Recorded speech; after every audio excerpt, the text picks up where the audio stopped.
Hello and welcome to today's webinar. My name's Lisa Lucas and I'll be the host of today's webinar. And today we're going to be talking about 3 realities nurses navigate and how you can cope with them. Let's get started. Now, just a little bit about me. So, as I said, my name's Lisa Lucas and I am the CEO of the Hive Nursing Development. I'm a global mentor, international speaker, and a multi-award winning nursing director. Over the past 22 years, I've empowered more than 2,000 nurses and midwives across the world to advance their careers, rediscover their passion for the profession, and really lead with purpose.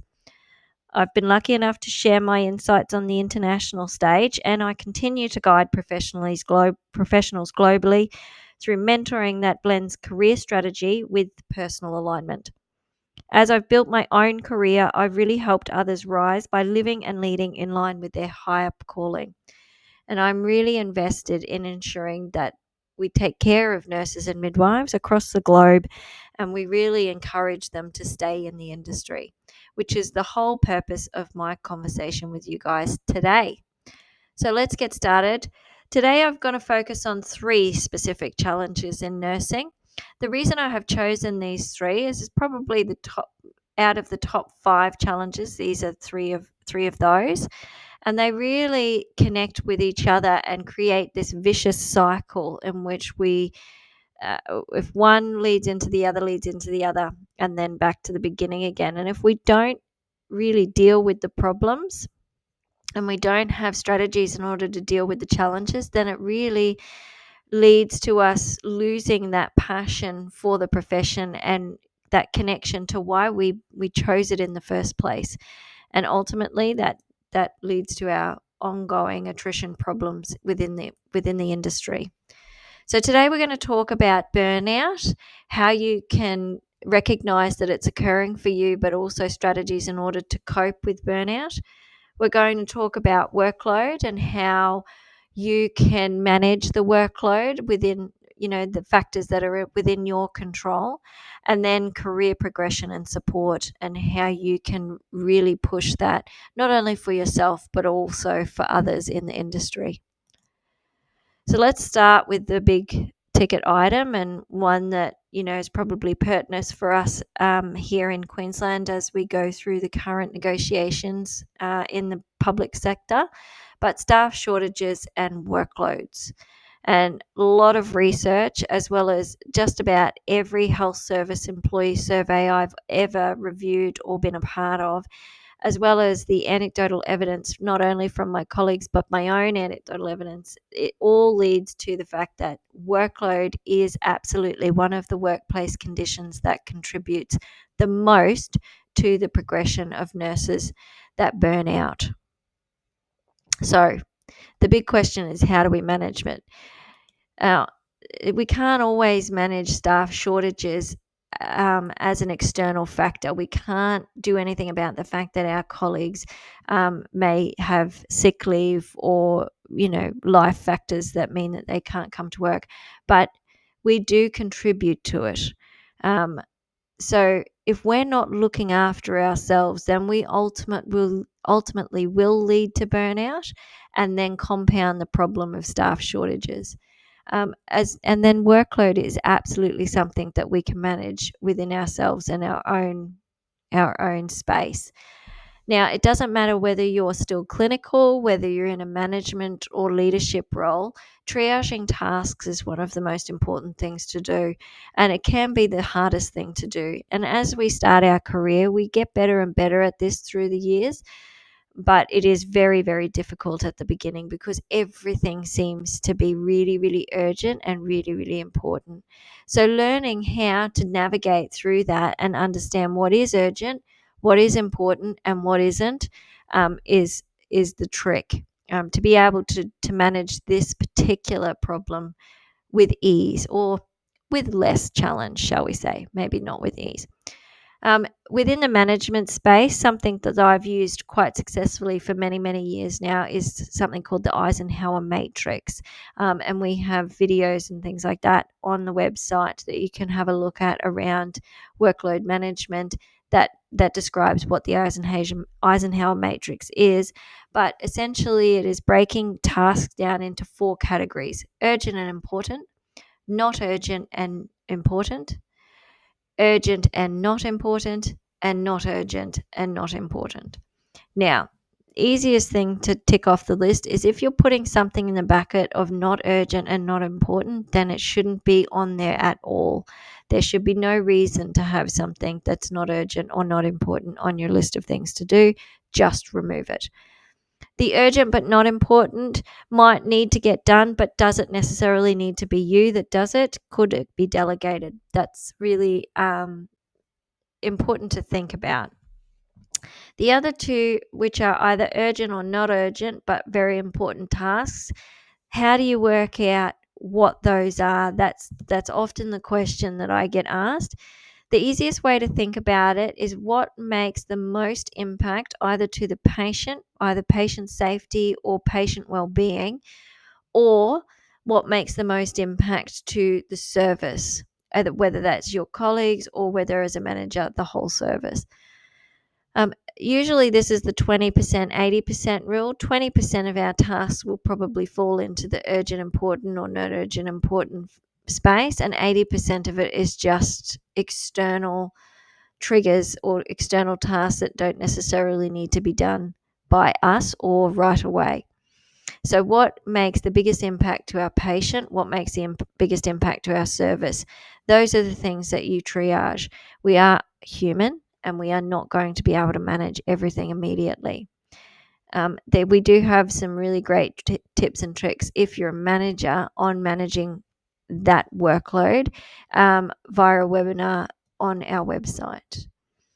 The other thing that can help you manage the load, and this may seem completely obvious, is to communicate early. You cannot wait until you're already overwhelmed or you're already sinking before you actually speak up and say, hey, I'm not coping. You need to tell someone, and you need to tell them soon. One of the biggest problems in nursing I've seen over the years is that we tend to just continue to cope. We're okay. We don't say anything. We just keep going. And then next minute we fall apart. It's really important to speak up to your colleagues, say, hey, I can't cope with this workload. And they may be in the same space. So it might be a case of just keep reaching out until someone can say, that's okay, I've got you. I think that it's really important to have a colleague that is somebody that you can lean on, whether they're there on the shift or not. And I have certainly found that relationship many times over the years, and it has certainly got me through. One of the things I say all the time is the people that look after nurses and midwives the most is other nurses and midwives. And the reason I say that is because we understand better than anybody else what it is like, what we are going through, and how difficult it can be. So speak early, speak to someone that's going to take that load from you, or say, it's okay, let's share this load. And that goes for managers as well. Absolutely need to be able to say to someone, I can't actually manage this workload. And I've done that at an executive level many times before, because you are human. The other thing is obvious. Seems obvious, but it's so many nurses just completely omit this because they feel like they're too busy, and that's take your breaks. Now, I worked in the emergency department for many, many years, and one of the strategies I used to ensure that very rarely did I miss a break was to go early. Now, as I became the leader and the clinical nurse consultant and had to manage the entire shift, my rule of thumb for my break was when it's quiet and not much is happening, that's when I took my break, because I knew that as the department would get busier and busier, my chance of being able to leave the team to fend for themselves almost null and void. Now, I know a lot of leaders will say, I make sure my team goes first, and that's very noble. And it's can be often a good strategy. But the thing is, when it's really, really busy, you will feel less inclined to take that break yourself. And if you're so indispensable that you need to be there when it's busy and it's pumping, then then they're going to have a real struggle if you burn yourself into the ground. So you need to look after yourself. So I would always go really early. If it's not much happening, I'll have my break now, because that means that I'm here on the floor when it really kicks off, to be able to make sure that every single staff member that's on that shift gets a break regardless of what's going on. So you really need to commit to that.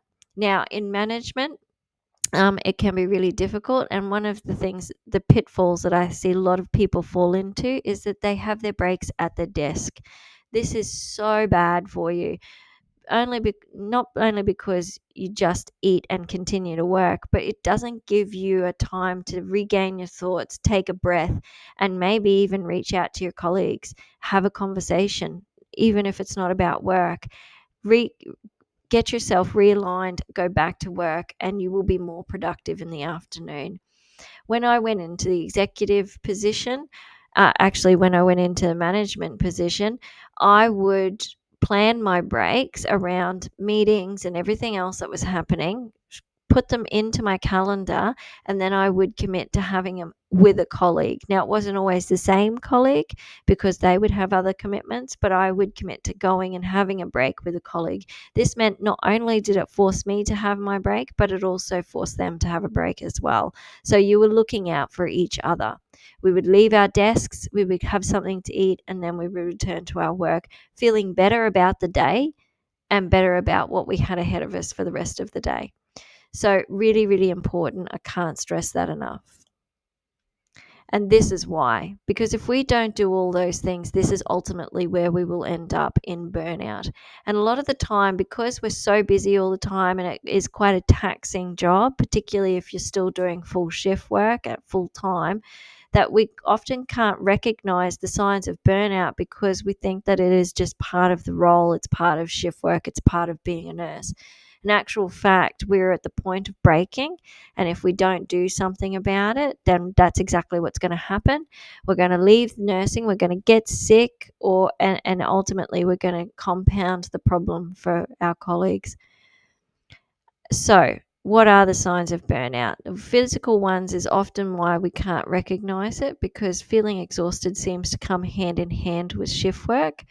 Unable to recover from an illness such as a cold, which was really, really hard when we went through the pandemic, when we were all getting unwell. A lot of us were also burnt out, and it was compounding what was already there.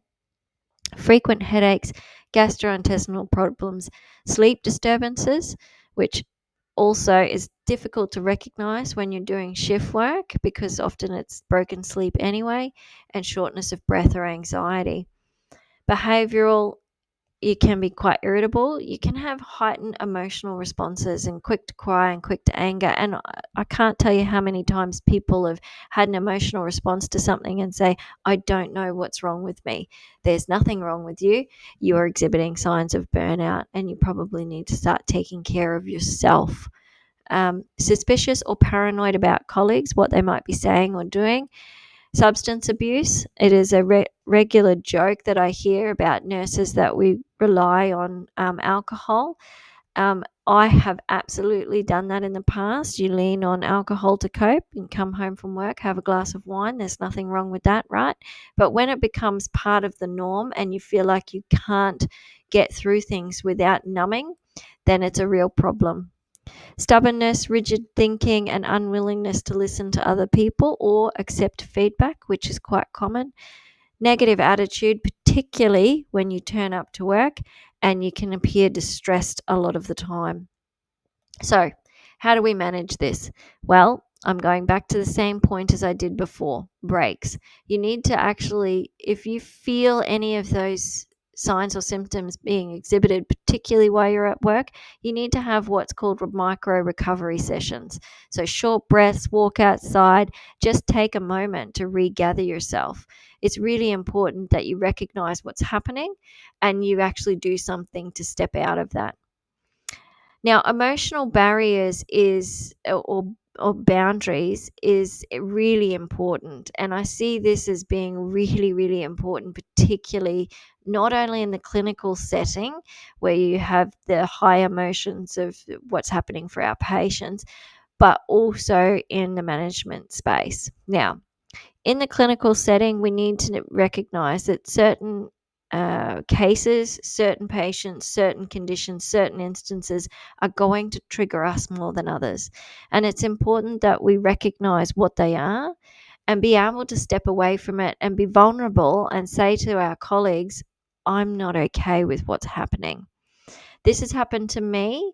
I had a clinical incident at work. I actually had my mother-in-law pass away, and then all of a sudden, anything that reminded me of that, even years and years after, and after many years of working in ED, I didn't think something like this would affect me, but it did. It really, really did.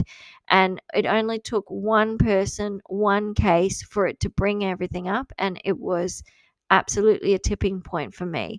What I was lucky in is that I worked in a very supportive team. When I said, they were all surprised at why is this particular instance upsetting you so much? I explained to them, this is just what's coming up for me.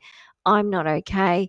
And they said, that's fine, we've got your back. And they took over. So it's absolutely recognizing what your boundaries are and being vulnerable enough to reach out for help if they're being breached. The other thing is around boundaries on your work-life balance, and this can be really important for both clinical and management.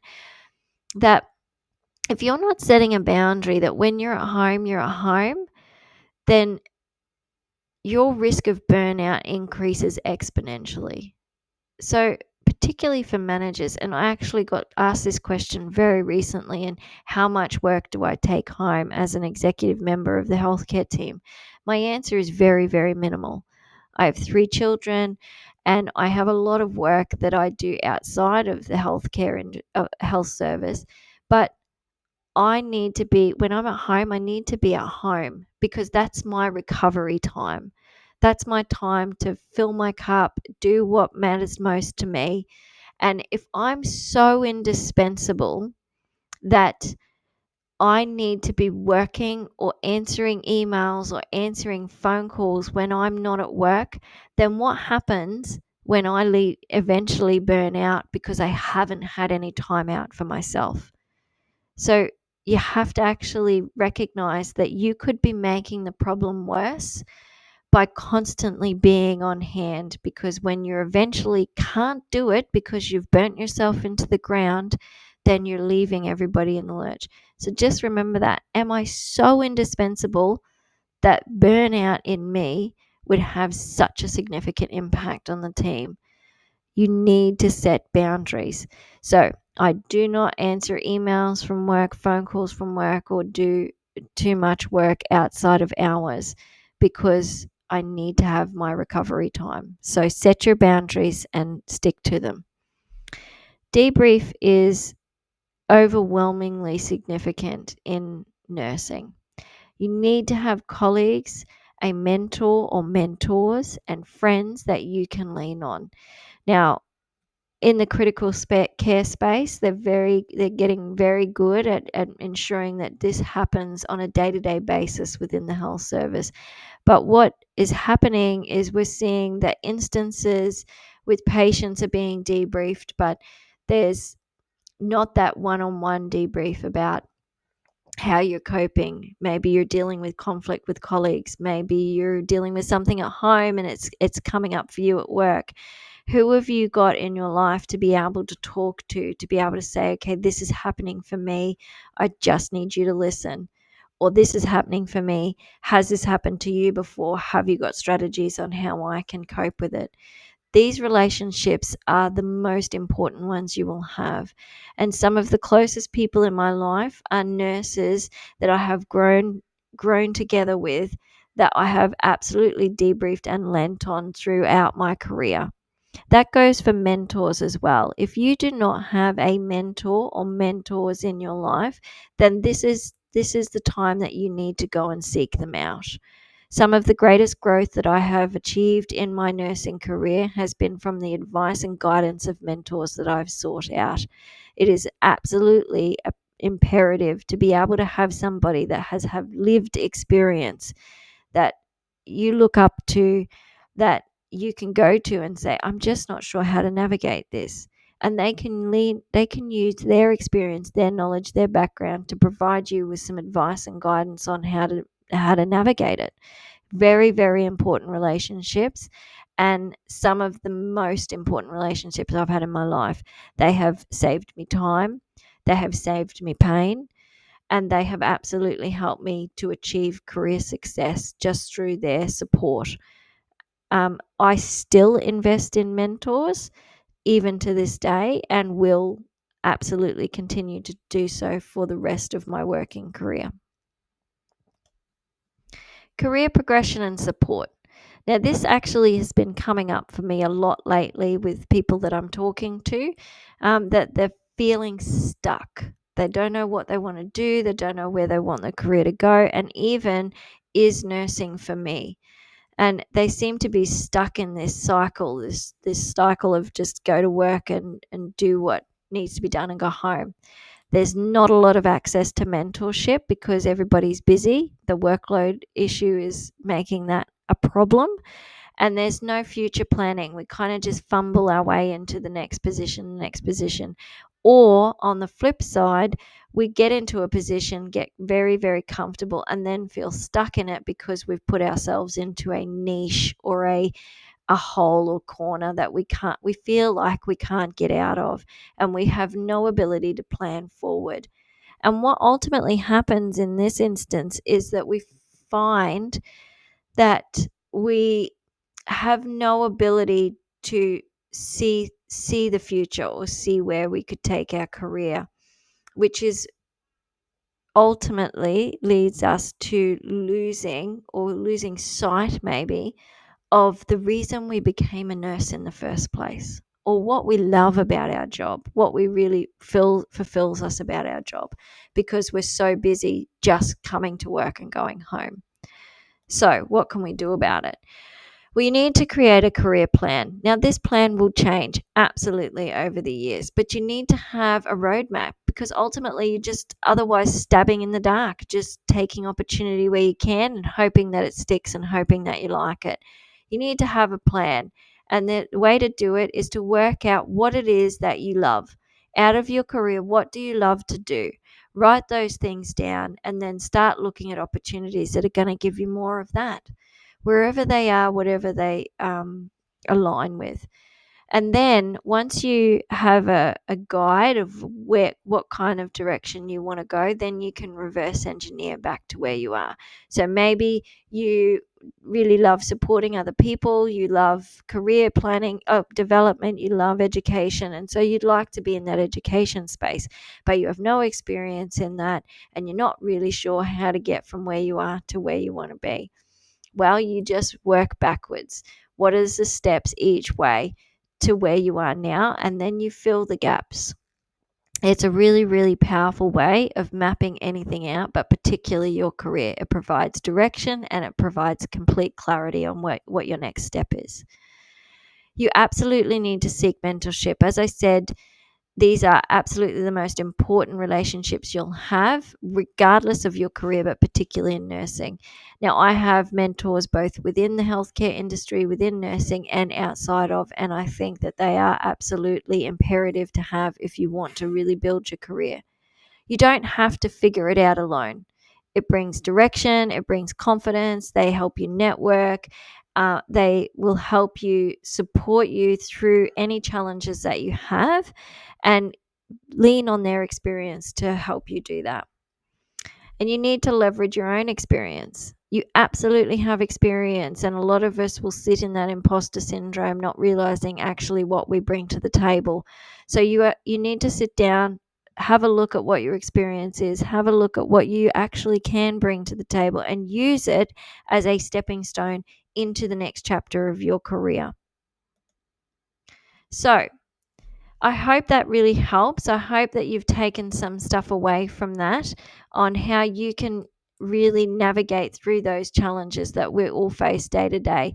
But the hive nursing development and the hive experience have two really powerful ways that we can help you take back control of your career and really help push you forward so that you can get back to the business of doing what you love, being fulfilled by what you do every day, and making a real impact in your career. We have a free mentoring strategy call, so you can have one-on-one call with any of our mentors for 15 minutes to help you map out what your next career move should be. And the really exciting thing we have on offer at the moment is our retreat. So we're running a 5-day retreat in September. It's actually on the 15th to the 19th. I've just noticed that those dates are wrong there in the PowerPoint. So it's the 15th to the 19th. You get 24 hours of CPD, so you get more than your entire year's worth of CPD requirements in that week. It is completely all inclusive, so all food, all accommodation, everything is inclusive. 4 nights at the beautiful EcoView retreat in Tullabudgera. At this retreat, we will be looking at career advancement. So we will go through everything around recruitment, how to craft your CV, how to prepare for an interview, how to conduct yourself in an interview, but also what is it that you want. We will help you map out your career. We'll help you have that direction, and it's completely specific to you. We're flying in all our nursing friends in executive management, education. We'll also have every service we could think of that can help you to just relax, chill out, and focus on you for the entire week. So we'll have yoga instructor there. There'll be a PT there that can help with nutrition, and we'll also have a few added extras there. There's an ice bath, there's a hot tub, and there is an absolutely gorgeous view from every room of the entire Tullabudgera Valley. So I'm very, very excited to be able to offer this. You can either come on your own or you can twin share with a friend, and it makes it a reduced cost. So we'd really love to help you on your next career move. If you'd love to book in a free mentoring strategy call, or you'd like to learn more about the retreat or any of the other services that we offer at the Hive Development, just use that QR code there, hop onto the website and book in a call using our link on the website, or you can just head to www.thehivedevelopment.com.au. Now, have a great week and really connect with why you love nursing, because ultimately the aim of the game is to empower you all to just get back to what you love. So thanks very much for joining us today.